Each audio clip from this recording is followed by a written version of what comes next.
Yung mga ka-Erts. Ito na naman tayo sa isang mainit, mabigat, at talagang pinag-uusap ang isyu ngayon sa loob ng Kalenggap community. At gaya ng nakikita nyo sa thumbnail, Kalenggap Rob nagsalita na sa issue. Iba ang Kalenggap noon kaysa ngayon, grabe, may lalim to mga idol.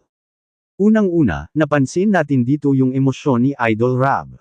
Hindi ito yung usual na masayahin, game na game sa vlog, may bigat, may pagod, at parang may gustong linawin. At dito na nga niya sinabi yung isang napaka-importanteng bagay. Kung ayaw nyo na magpa-vlog, magsabi lang kayo. Simple pakinggan, pero mga ka-Erts, ang lalim ng mensahe. Ibig sabihin, may mga beneficiaries na posibleng napipilitan na lang, o hindi na komportable, o baka may ibang influence na sa kanila. At bilang leader, pinipili ni Idol Rob na maging malinaw, walang pilitan sa Kalenggap. Pero dito napapasok ang mas malaking intriga. Napag-usapan din yung pagkakaiba ng Kalenggap noon at ngayon. At totoo naman, kung matagal ka ng follower, mapapansin mo talaga.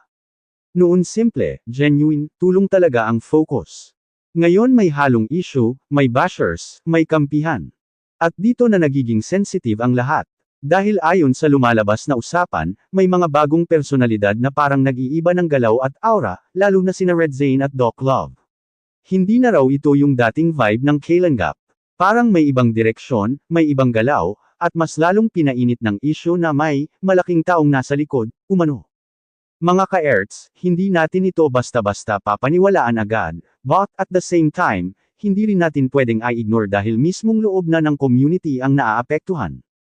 At ang pinakamabigat dito, nadadamay sina Kalenggap, Edo at VNC. Lumabas ang mga kwento, mga paratang, at tila ba may mga salitang ibinato na sobrang seryoso ang implication. Kaya hindi na nakakapagtaka kung bakit sinabi na rin na hindi na ito pinaabot sa social media at personal na lang inaayos. Ibig sabihin, hindi na simpleng content, hindi na simpleng intriga. Ito ay usaping may pwedeng kahantungan sa legal na aksyon. At dito na lalong umiinit ang lahat. Kasi kapag may pangalan ng nasisira, may pamilya ng nadadamay, at may reputasyon ng nakataya, hindi na ito biro, mga idol. Kaya sa segment na to, malinaw. May pagbabago sa loob ng Kalenggap. May mga bagong isyu na lumalabas. At may mga taong posibleng nasasaktan at nadadamay. Pero ang tanong, ano ba talaga ang buong kwento sa likod ng mga paratang na ito? Totoo ba ang sinasabi? O may ibang agenda? At bakit tila si Edo at VNC ang nagiging sentro ng issue? Mga ka-Erts, dito na tayo sa pinakamainit na bahagi ng usapan, yung pasabog na pahayag na talaga namang yumanig sa loob ng Kalenggap. Ayon sa lumabas na kwento, may binitawang mabigat na paratang si Red Zane, na di umano'y may nangyaring hindi maganda kay VNC at may kinalaman daw si Kalenggap Edo. At ang mas lalong nagpabigat dito, binanggit pa yung salitang, dinala sa liblib na lugar. Mga idol, hindi biro ang ganitong klaseng pahayag. Kapag ganito kabigat ang akusasyon, hindi ito pwedeng gawing content lang. Hindi ito pwedeng ibato ng walang malinaw na basehan. At lalong hindi ito dapat ginagamit para man-ira ng kapwa. Dahil ang epekto nito, hindi lang simpleng intriga. Reputasyon ang nasisira, pamilya ang nadadamay, buhay ang pwedeng maapektuhan. At dito na pumasok ang mas malaking twist. Dahil ayon sa mga usapan, walang malinaw na ebidensya na inilabas para patunayan ang mga paratang. Kaya naman, ang kampo ni Edo, lalo na ang pamilya niya, hindi na ito pinalagpas.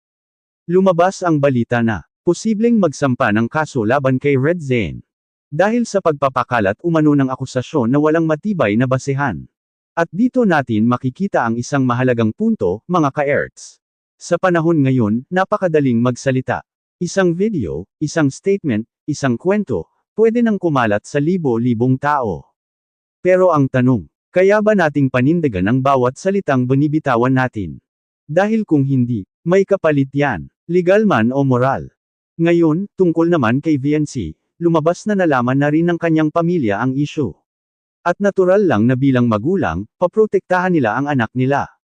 Pero sa halip na palakihin pa sa social media, pinili raw na idulog ito sa mas pribadong paraan. At dito natin makikita na kahit gaano kainit ang issue, may mga taong pinipiling ayusin ito nang hindi na dinadagdag ang gulo online. Ngayon balik tayo sa tanong. Bakit umabot sa ganito? Ano ang motibo sa likod ng pagbubunyag ng ganitong klaseng paratang? At bakit tila may mga taong nag-iiba na ng galaw sa loob ng Kalen Gap? Dahil ayon sa mga napapansin, si Red Zane at Doc Love, hindi na raw tulad ng dati. Parang may sariling direksyon, parang may ibang pinapakinggan. At doon na pumapasok yung sinasabing, parang may nasa likod na mas malaking tao. Hindi pa man kumpirmado, pero yan ang mga haka-haka na umiikot ngayon. At mga ka-Erts, dito nagiging delikado ang sitwasyon. Kapag may intriga, may kampihan. Kapag may kampihan, may nasasaktan. At kapag may nasasaktan, minsan hindi na naaayos. Kaya malinaw sa segment na to. Mabigat ang paratang. Walang malinaw na ebidensya na nailalabas. At posibleng humantong sa legal na laban. Pero ang mas malaking tanong, ano na ang magiging epekto nito sa buong Kalen Gap community? At paano na ang tiwala ng mga supporters? Mga ka-Erts, kung sa segment 2 ay tinalakay natin ang mabibigat na paratang, dito naman tayo sa pinakaapektado sa lahat, ang fans at supporters. Kasi aminin natin, ang Kalen Gap hindi lang basta grupo, ito ay isang komunidad. Isang pamilya na binuo ng tiwala, respeto, at layuning tumulong. Pero ngayon, ano ang nangyayari? Sa dami ng isyo, sa dami ng intriga, unti-unting nababasag ang tiwala ng mga tao. Mapapansin nyo sa comment section. May mga nagtatanggol.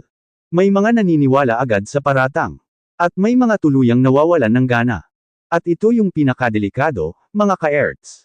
Kapag ang supporters na mismo ang nagkakawatak-watek. Hindi na lang image ang nasisira, pati pundasyon ng grupo, natitinag.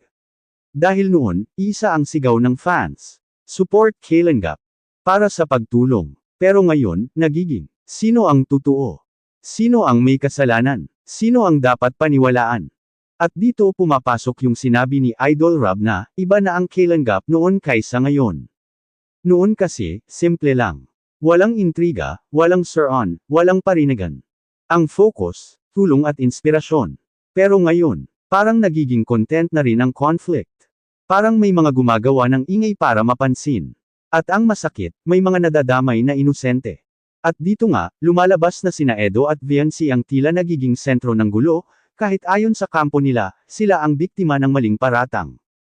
Kaya tuloy ang fans, nahahati. May naniniwala sa kanila.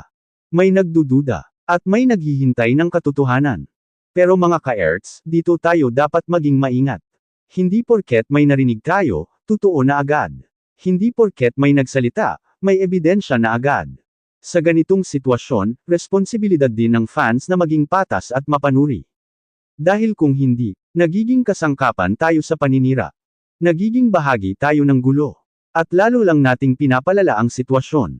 At isa pa sa napansin ng marami, yung sinasabing pagbabago ng ugali o asta ng ilang personalidad, lalo na kina Red Zane at Doc Love. Dati raw, kalmado, approachable, at aligned sa mission ng Kalen Gap. Pero ngayon, may ibang dating, may ibang galaw, may ibang tono. Kaya tuloy ang tanong ng fans. Kalen Gap pa ba to? O may sarili na silang agenda? At kapag ganyan na ang tanong, malaking indikasyon yan na may nababago na sa loob. Pero sa kabila ng lahat, may mga solid supporters pa rin na nananatili. Yung hindi basta-basta nadadala ng intriga. Yung naghihintay ng malinaw na katotohanan. At yon ang mahalaga, dahil sa huli, ang katotohanan ang lalabas. Hindi sa dami ng salita, kundi sa tibay ng ebidensya. Kaya sa segment na to, malaki ang epekto sa fans at supporters. Nahahati ang opinyon ng publiko. At unti-unting nasusubok ang pundasyon ng Kalen Gap. Pero ang susunod na tanong, ano na ang magiging kahihinatnan nito? May babalikan pa bang dating Kalen Gap? At sino ang mananagot kapag napatunayang mali ang mga paratang? Mga ka-Erts, kung kanina pinag-usapan natin ang epekto sa fans, ngayon naman, harapin natin ang mas mabigat na tanong. Ano ang kahihinatnan ng lahat ng ito? Dahil sa puntong ito, hindi na lang ito usapin ng intriga o opinyon. Ito ay usapin na pwedeng magbago ng takbo ng buong Kalen Gap. Unang-una, pag-usapan natin yung legal na aspeto. Kapag may paratang na mabigat at walang malinaw na ebidensya, may posibilidad talaga na humantong ito sa kaso. At base sa mga lumalabas na usapan, handa ang kampo ni Edo na ipagtanggol ang kanilang pangalan. Ibig sabihin, pwedeng magkaroon ng legal battle. Pwedeng mapilitan ng mga sangkot na maglabas ng pruweba. At pwedeng tuluyang mabunyag kung sino ang nagsasabi ng totoo. At kapag umabot sa ganitong level, mga ka-Earths, wala nang atrasan yan. Dahil hindi na ito content. Ito ay laban ng katotohanan at pananagutan. Ngayon, kung mapapatunayang walang basehan ng mga paratang, malaki ang magiging epekto nito sa naglabas ng issue. Masisira ang kredibilidad. Mawawala ang tiwala ng tao. At posibleng tuluyang mahiwalay sa Kalenggap community. At dito pumapasok yung sinasabi ng marami, na sina Red Zane at Doc Love, parang unti-unti nang lumalayo sa tunay na diwa ng Kalenggap. Dahil ang Kalenggap, hindi yan tungkol sa Sir-On. Hindi yan tungkol sa pagpapabagsak ng kapwa. Hindi yan tungkol sa paglikha ng isyu para sa ingay. Ang Kalenggap ay tungkol sa tulong, pagkakaisa, at pagbibigay pag-asa. Kaya kung may mga taong gumagawa ng kabaligtaran nito, natural lang na questionin sila ng publiko. Ngayon, pag-usapan naman natin ang emotional at personal na epekto. Hindi lang ito tungkol kina Edo at VNC. Pamilya nila ang nadadamay. Pangalan nila ang nasusubok. At mental at emotional stress ang kalaban nila ngayon. At ganun din sa kabilang panig. Kahit sino pa ang nasa issue, lahat ng sangkot ay apektado. Kaya dito natin makikita na ang bawat salita, bawat akusasyon. May bigat, may epekto, at may kapalit. Ngayon, isa pang malaking consequence nito ay ang posibleng pagkakahati ng Kalenggap. Kapag hindi naayos ito, pwedeng magkaroon ng kampo-kampo. Pwedeng may umalis. At pwedeng tuluyang mag-iba ang direksyon ng grupo. At yon ang kinakatakutan ng maraming fans. Na baka tuluyan nang mawala yung dating Kalenggap na minahal nila. Pero mga ka-Earths, sa gitna ng lahat ng ito, may isang bagay na dapat tandaan. Ang katotohanan, hindi kailangang sigawan, lalabas at lalabas yan. At sa dulo, hindi dami ng supporters ang magpapasya. Kundi ang katibayan ng bawat panig. Kaya sa segment na to, malinaw. May posibilidad ng legal na laban. May reputasyon na nakataya. At may kinabukasan ng Kalenggap na pwedeng magbago. Pero ang pinakamahalaga, may chance pa ba na maibalik ang dating samahan? May pag-asa pa bang maayos ang lahat? At ano ang mensahe para sa fans na nalilito ngayon? Mga ka-Earths, umabot tayo sa pinakadulo ng usapang ito, at masasabi ko, hindi ito yung tipong kilig lang o simpleng intriga. Ito ay isang isyu na talagang sumubok sa pagkatao, pagkakaibigan, at pundasyon ng Kalenggap.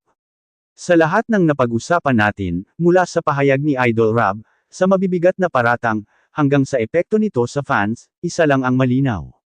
May nagbago, at hindi na ito maitatanggi. Pero ang mas mahalagang tanong ngayon, ano ang dapat gawin? Unang-una, para sa mga involved, lalo na kina Edo, VNC, at maging kina Red Zane at Doc Love, oras na para ilabas ang katotohanan sa tamang paraan. Hindi sa parinigan, hindi sa patutsyada, hindi sa pagpaparinig sa social media, kundi sa maayos na pag-uusap, tamang proseso, at kung kinakailangan, legal na paraan. Dahil sa ganitong klaseng isyu, hindi pwedeng puro salita lang. Kailangan ng linaw, kailangan ng ebidensya, kailangan ng paninindigan. Ngayon, para naman sa fans, mga ka-Earths, ito ang pinaka-importante sa lahat. Huwag tayong maging gatong sa gulo. Oo, may kanya-kanya tayong opinyon. Oo, may mga pinapanigan tayo. Pero tandaan natin, hindi natin hawak ang buong katotohanan. Kaya bago tayo mag-comment, bago tayo mag-share, mag-isip muna. Maging patas. At iwasan ang paninira. Dahil sa isang maling salita, pwede tayong makasakit ng taong wala naman talagang kasalanan. At higit sa lahat, balikan natin kung bakit natin minahal ang Kalenggap. Hindi dahil sa drama, hindi dahil sa issue, kundi dahil sa tulong sa nangangailangan, inspirasyon sa buhay, at tunay na malasakit. Kaya kung may mga taong lumilihis sa layuning yan, responsibilidad ng bawat isa na itama, hindi pal-alin. Ngayon, tungkol sa sinabi ni Idol Rob, na, iba ang Kalenggap noon kaysa ngayon. Siguro hindi ito simpleng reklamo. Isa itong paalala. Isa itong babala. At isa itong panawagan, na kung gusto nating maibalik ang dating Kalenggap, kailangan magsimula ulit sa tama. Sa huli, mga ka-Earths, lalabas ang katotohanan. Malalaman kung sino ang tama at mali. At lilino ang lahat sa tamang panahon. Pero habang hinihintay natin yun, panatilihin natin ang respeto, pagiging patas, at pagiging tao. Dahil sa gitna ng lahat ng intriga at issue, hindi views ang pinakamahalaga, hindi kampihan ang solusyon, kundi katotohanan at malasakit. Ako si Kuya Ers, at ito ang ating naging malalim na reaksyon sa isa sa pinakamainit na isyu sa Kalenggap ngayon. Kung umabot ka hanggang dulo, salamat sa pakikinig. At tandaan mo, ang tunay na suporta, hindi lang sa saya, kundi lalo na sa gitna ng problema. Peace out, mga ka-Erts!